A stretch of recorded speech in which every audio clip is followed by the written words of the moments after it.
we all know the importance of protecting our own identity, but this morning we are talking about the importance of protecting your child's identity. I'm so happy to welcome back to the show this morning Beth Shell with the Lee County Sheriff's Office. Good morning. Good morning. This is so true, and I did not realize this. You're telling me that kids are targeted 35 times more than adults are? They're more likely to be targeted? Right, because they're an easy target. Because no one's checking their credit, right? Because they don't for need it. 18 years or so, or until your child gets ready to go to college or buy their first car or move out on their own, that Social Security number is sitting there unmonitored in most cases. So that's one of the reasons why I wanted to come talk about it today, was to encourage parents and guardians to take care of that. Is that really the only piece of information they need, is your social? I mean, can scammers really do a lot just with your Social Security number? That's all they need? If they have your Social Security number, they can get medical care as if they were you. They can buy a house, they can buy a car, they can file for bankruptcy, they can file taxes. We all know that because of the problems that we've had with that. I just don't understand how when someone puts in that Social Security, oh wait, this person is 3 years old. How, you know, it's like, really? Well, I know, and that doesn't make any sense, but it doesn't. But apparently, all the time. The checks and balances sometimes don't work, I guess, and it does happen. All right, so you say this is a time where you can, we know of all these great websites and these great companies that can keep track of your credit scores. Right. You say can you do this for your kids and the kids' Social Security numbers? You can. There was a new law that was passed, and so parents or guardians can now request for the credit reporting bureaus. That's TransUnion, Experian, and Equifax. And if your child is not a victim of ID theft, it's $10 to freeze your child's credit. But if they are a victim of identity theft, then it's free. That fee is waived. But what the freeze does is basically it locks that Social Security number in. And so if I'm a bad guy and I have your child's Social Security number, maybe I work at the clinic where your child visits, and I try to open a credit card or do something like that, that credit is locked. So I'm not going to be able to do it as a bad guy. The thing is that when you lock your credit, you get a PIN number.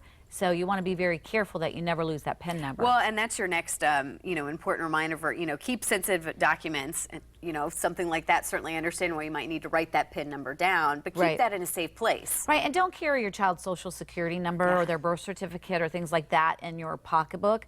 And be very careful. I noticed that I did this with myself, with my daughter. She needed her Social Security card for employment.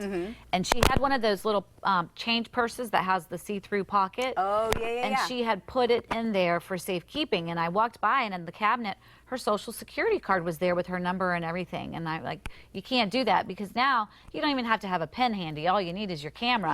And you can just quickly take a picture of that. I know. So be very careful. Don't carry it with you. And you say avoid giving out your child's Social Security number. I feel like everyone's asking for it. By the time you go to the doctor's office, go here, go there, they're always asking for yours and your kids. They are, and it's very hard. I don't give my Social Security number over the phone to a doctor's office. I wait till I go in, and most of the time they're going to want it. Sometimes you can get away with just giving them the last 4 numbers. Okay.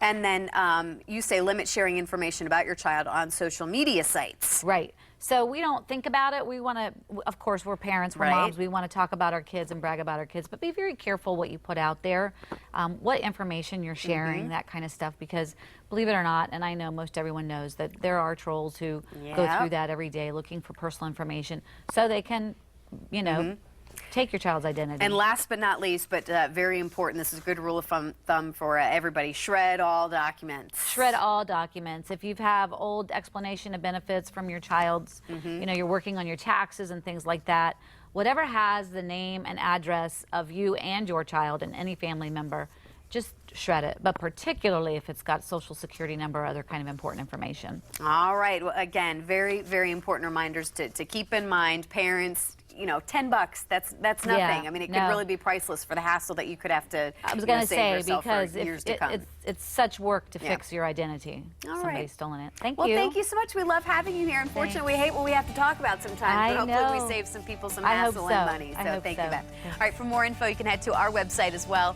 fox4morningblend.com. Looking to make a career change this year? It's not too late. Up next, we break down the top jobs to land in 2016 while also giving you an idea of their average salary.